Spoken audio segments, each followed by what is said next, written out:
ঈদের নামাজে অংশ নিতে বায়তুল মোকাররম ও জাতীয় ঈদগাহে মুসল্লিদের ঢল নেমেছিল। এ নিয়ে আরো জানাতে যুক্ত হচ্ছেন আমাদের সহকর্মী হাসান মাহমুদ এবং ফখরুল ইসলাম। আমরা শুরুতে চলে যাব ফখরুলের কাছে। ফখরুল আছে জাতীয় ঈদগাহ ময়দানে। ফখরুল যুক্ত হয়েছে নিশ্চয়ই আমার সাথে। ফখরুল, জামাত তো শেষ হয়ে গেছে, এখন আসলে সেখানে আনুষ্ঠানিকতা কি চলছে জানাবেন?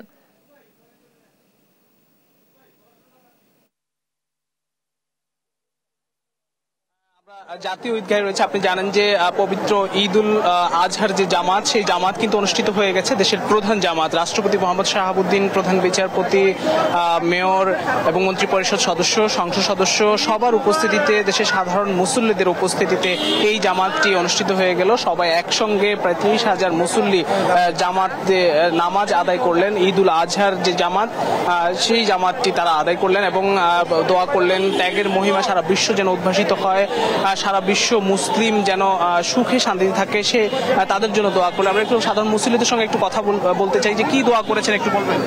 আমি আজকে ঈদের আজহার দিন আমি সারা বিশ্বে যত মুসলমানদের নির্যাতিত সবার জন্য দোয়া করলাম। ফিলিস্তিনি জমিনে আজকে আমরা স্বাধীন দেশে এই ঈদের জামাত পড়লাম।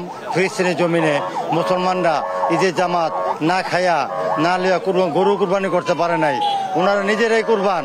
ওনাদের জন্য দোয়া করি। আর ইহুদি নাসারা যারা আছে এরা আল্লাহ হেদায়েত করুক, যারা ইসলামের পথে আসে, এই দোয়াই করি। ধন্যবাদ। আসলে একটু কি দোয়া করেছেন? আমি আমার পরিবার পরিজন সহ আপনার সারা বিশ্বের সকল মুসলিম উম্মার জন্য দোয়া করেছে এবং ফিলিস্তিনের যারা নির্যাতিত জনগণ আমাদের মুসলিম ভাইরা, ওদের জন্য দোয়া করেছে। অসংখ্য ধন্যবাদ। আপনি জানেন যে এই ঈদুল আজহার জামাত শেষে সাধারণ মুসল্লিরা আসলে সকলে যে মানুষের যে মনের পশুত্বকে কোরবানি করা থেকে শুরু করে মানুষের হিংসা, হানাহানি, বিভেদ ভুলে যেন এই বিশ্বে শান্তি ছড়িয়ে পড়ে, এমনটি কিন্তু সাধারণ মুসল্লিরা দোয়া করেছেন। একটু কথা বলতে চাই সাধারণ আরেকজন মুসল্লির সঙ্গে। আসলে নামাজ আদায় করেছেন একসঙ্গে, কেমন লাগলো? আসলে কি দোয়া করেছেন, কি চেয়েছেন? আসলে প্রথমবারের মতো ঢাকায় ঈদ করা, কেরানীগঞ্জ থেকে এখানে চলে এসেছি জাতীয় ঈদগাহ ময়দানে, সকলে একত্রে নামাজ পড়বো, সেই জন্য আজকে অনেক ভালো লাগছে আমাকে। ঢাকায় আরো ভালো লাগতো যদি পরিবারের সকলের সাথে ঈদ করতে পারতাম। আল্লাহর কাছে চেয়েছি, সারা বিশ্বের মুসলমানদের জন্য দোয়া করেছি, আমার পরিবারের সকলেই যাতে ভালো থাকে। সকলে ধন্যবাদ। আমরা একটু একজন মুরব্বী রয়েছেন আমাদের সঙ্গে, একটু তার সঙ্গে কথা বলতে চাই। প্রতি বছরই হয়তো আপনারা এখানে আসেন, নামাজ পড়েন, ঈদের নামাজ আদায় করেন একই সঙ্গে। আসলে কি দোয়া, কি চেয়েছেন আল্লাহর কাছে? ঈদ মোবারক। বিশ্বের যেখানে যেখানে যে প্রান্তরে যারাই আছেন, বাংলাদেশে এই প্রান্তর থেকে ঈদ মোবারক জানাচ্ছি। আমরা আল্লাহর কাছে দোয়া করেছি দেশে যাতে গণতন্ত্র ফিরে আসে, মানুষ যাতে দুবেলা দুমুঠো খেয়ে বাঁচতে পারে। মাঝারি চালের দাম 70 টাকা, মসুরি চালের দাম। অসংখ্য ধন্যবাদ আপনাকে।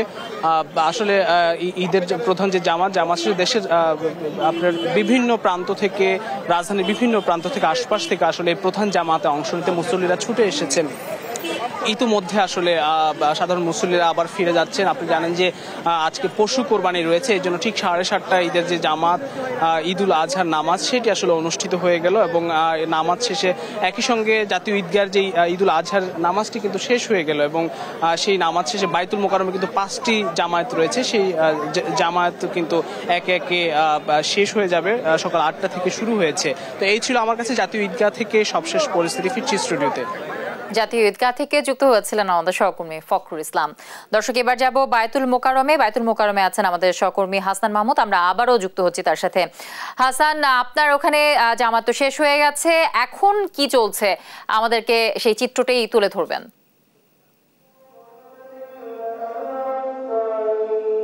জ্যোতি, ঈদ মোবারক।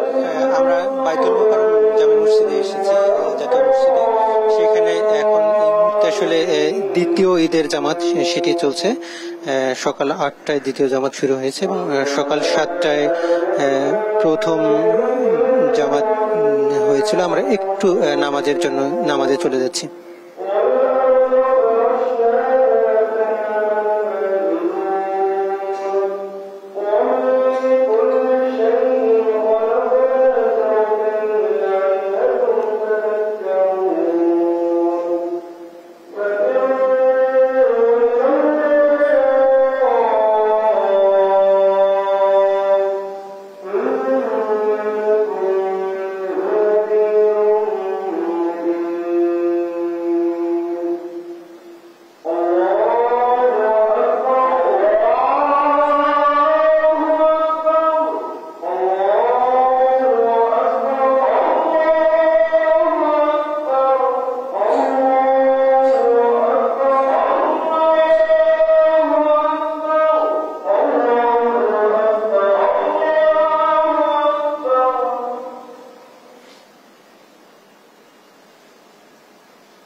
দ্বিতীয় যে ঈদের জামাত সেটি কিন্তু এই মাত্র শেষ হলো এবং এই জামাতে আসলে ইমামতি করছিলেন মাওলানা হাফিজ মহিউদ্দিন কাসিমি এবং দ্বিতীয় জামাতে আসলে ব্যাপক পরিমাণ মুসল্লির আগমন করে যদিও প্রথম জামাতে কিছুটা কম ছিল এবং তৃতীয় এবং চতুর্থ পঞ্চম জামাতে আরো মুসল্লির সংখ্যা বাড়বে বলে আমরা আশা করছি এবং গত কয়েক বছরে যেটা হয় যে দ্বিতীয় জামাতগুলোতে এবং তৃতীয় জামাতের পরে কিন্তু আসলে মুসল্লির সংখ্যাটা বেড়ে যায়। আসলে সকাল থেকে আসলে বাইতুল মুকাররম জাতীয় মসজিদে আসলে ব্যাপক মুসল্লির চাপ থাকে এবং এখানে যে কুরবানির যে ত্যাগের মহিমা সেটিকে কিন্তু আসলে এখানকার যে ইমাম সাহেবরা তাদের খুতবায় আসলে বর্ণনা করছিলেন। দ্বিতীয় জামাতের খুতবা এই মুহূর্তে শুরু হবে, আমরা একটু সেখানেই চলে যেতে চাই।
এবং এরপরে সকাল 9টা 10টা এবং 11:15 পঞ্চম জামাত অনুষ্ঠিত হবে এবং এরপরে কিন্তু আসলে পবিত্র ঈদুল আজহার যে কোরবানি সেটিতে কিন্তু মুসল্লিরা চলে যাচ্ছে এবং যে ত্যাগের শিক্ষা দিয়ে যাচ্ছে সেটি কিন্তু আসলে সারা জীবন সারা বছর আসলে বাস্তবায়ন নিজের ব্যক্তিগত জীবনে বাস্তবায়ন করার জন্য যে প্রচেষ্টা সেটির ব্যাপারে কিন্তু এখানকার যে ইমাম সাহেবরা তাদের খুতবায় বারবার বলছেন। এই ছিল আমার কাছে বাইতুল মুকাররম থেকে সবশেষ পরিস্থিতি। বাইতুল মোকাররম থেকে আমাদের সহকর্মী হাসান মাহমুদ জানাচ্ছিলেন ঈদের দ্বিতীয় জামাতের আনুষ্ঠানিকতার বিষয়ে।